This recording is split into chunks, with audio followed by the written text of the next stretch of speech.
हूँ बिस्मिल आफ्ताब आलम और आप देख रहे हैं उर्दू हिंदी नॉलेज चैनल।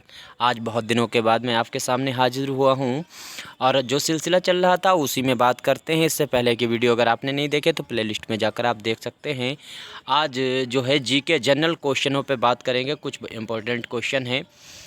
तो यहाँ तक बात कर चुके थे कांग्रेस ने भारत छोड़ो आंदोलन की अध्यक्षता किस में पारित की थी, यानी भारत छोड़ो आंदोलन जो पारित हुआ था वो किसकी अध्यक्षता में। तो यहाँ तक बात हो चुकी थी, अब्दुल कलाम आज़ाद का नाम आपको याद होगा।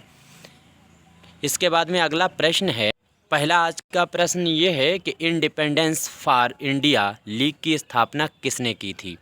बहुत ही आसान सवाल है और आपको याद रखना है जवाहरलाल नेहरू का नाम आपको याद रखना और साथ साथ में सुभाष चंद्र बोस। इन दो लोगों ने जो है इंडिपेंडेंस फॉर इंडिया लीग की स्थापना की थी। अगला प्रश्न है, इंडिया इंडिपेंडेंस लीग की स्थापना किसने की थी। तो राम बिहारी घोष ने की थी। यहाँ पर देख लीजिएगा कि इंडिपेंडेंस फॉर इंडिया लीग का अगर पूछा जाता है तो जवाहरलाल नेहरू का नाम को आपको याद रखना और सुभाष चंद्र बोस का। लेकिन अगर इसी प्रश्न को यूं पूछा जाए इंडिया इंडिपेंडेंस लीग की स्थापना किसने की, तो आप राम बिहारी बोस जो हैं उनका नाम याद रखेंगे। अगला प्रश्न है, आर्य महिला सभा की स्थापना किसने की थी। तो पंडित रमाबाई का नाम आपको याद रखना है। इन्होंने आर्य महिला सभा की स्थापना की थी। बहुत इंपॉर्टेंट अगला प्रश्न है, 158 नंबर प्रश्न है कि 18 वर्ष की आयु में वोट करने का अधिकार किस संशोधन के माध्यम से दिया गया। तो ये आपको याद रखना है। ये संशोधन जो था बहुत इम्पोर्टेंट है और ये 61वां संशोधन था और 1989 में हुआ था राजीव गांधी के समय में।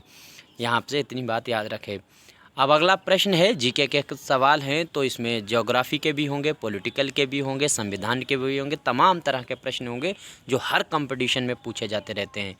अगला प्रश्न देखिए, किस नदी को बंगाल का शोक कहा जाता है। तो बंगाल का शोक किसको कहा जाता है, दामोदर नदी को कहा जाता है, आपको याद रखिएगा, क्योंकि वहाँ पर बाढ़ को लाने का सबसे ज़्यादा कार्य दामोदर नदी करती है बंगाल में।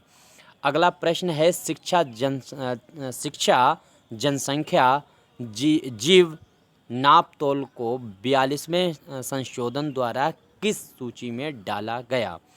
तो यहाँ पर समझ लीजिएगा, शिक्षा को, जनसंख्या को और जो वन्य जीव है यहाँ पर छूट गया है, वन्य जीव और फिर नापतोल जो है 42वें संशोधन के माध्यम से किस सूची में डाला गया। तो इसको, इन विषयों को डाला गया है समवर्ती सूची में।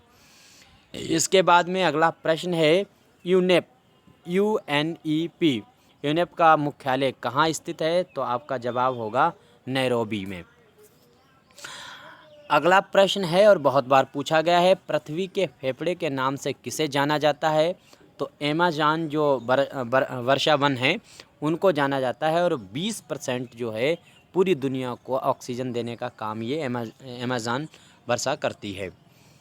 आगे देखिए, अगला प्रश्न है, मावजा जांगबो नदी की भारत में सहायक नदी है। तो ये नाम याद रखिए, तिब्बत पे इस नदी को किस नाम से, तो गंगा जो है वो सहायक नदी है भारत में इसकी।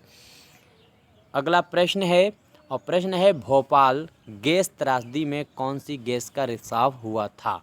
भोपाल त्रासदी बहुत इंपॉर्टेंट है, पर्यावरण का जहाँ पे भी यूनिट शामिल होती है वहाँ पर यह सवाल बन जाता है इससे संबंधित।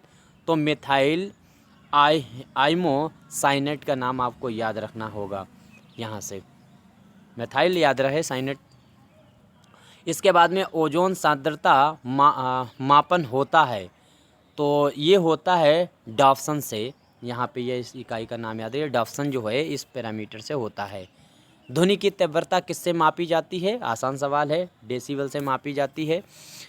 इसीलिए कहा जाता है 90 डेसिबल से सुनने की क्षमता अगर ज़्यादा आवाज़ है तो व्यक्ति को बहरा होने के ख़तरे होते हैं।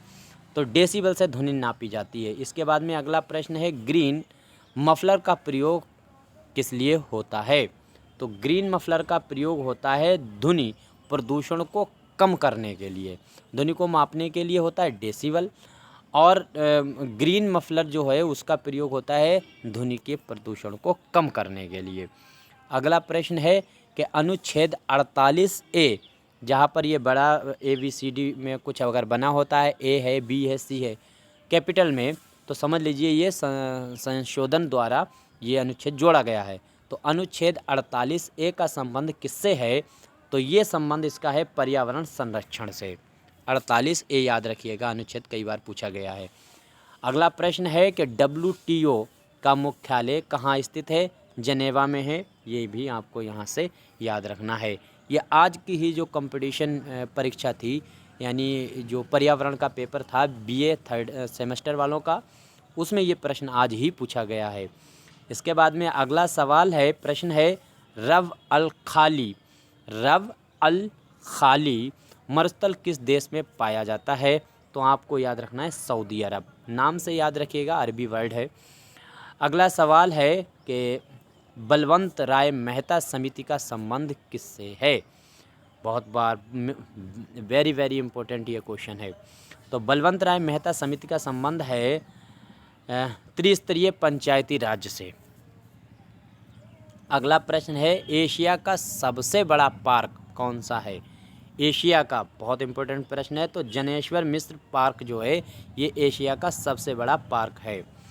अगला प्रश्न है, भारत में जेनेटिक रूप से परिवर्तित किस फसल को व्यापारिक उत्पाद के लिए अनुशासित किया गया है? तो ये आपको याद रखना है यहाँ से वीटी काटन, इसका नाम आपको याद रहे। इसके बाद में 174 नंबर प्रश्न है कि पुनः भरण योग्य भूमि जल संसाधन से सबसे संपन्न राज्य कौन सा है? तो सबसे संपन्न राज्य है उत्तर प्रदेश। अगला प्रश्न है कि उत्तर प्रदेश में सबसे ज़्यादा सिंचाई का साधन किन संसाधनों को होता है? यानी जो सिंचाई की जाती है खेतों की वगैरह, उसमें सबसे ज़्यादा कौन से साधन इस्तेमाल होते हैं? तो कुएं और जो है नलकूपों का द्वारा सिंचाई सबसे ज़्यादा की जाती है उत्तर प्रदेश में। अगला प्रश्न है, तिलहन औद्योगिकी की मिशन किस सन में पारित किया गया? तो तिलहन औद्योगिकी का जो मिशन था वो किस सन में पारित हुआ? 1986 सन आपको याद रहे। और आखिर का आज का प्रश्न देख लीजिए, 177 नंबर प्रश्न है, चावल की खेती के लिए तापमान कितना डिग्री होना चाहिए? तो चावल की खेती के लिए होना चाहिए 25 डिग्री से अधिक या 50 सेमी से अधिक वर्षा आदर्श जलवायु। तो इस तरह से आज मैंने कुछ प्रश्न जो थे, बहुत दिनों से मैं आपके बीच में नहीं आया था, इसलिए अच्छे प्रश्नों को मैं छांट कर लाया हूँ। और अच्छे प्रश्न छांटने में भी समय लगता है। उम्मीद करता हूँ सारे प्रश्न आपको अच्छे लगे होंगे। अगर कोई गलती है तो अवश्य बताइएगा। मैं आपका बेहद धन्यवाद अदा करता हूँ। शुक्रिया। खुदा हाफिज़।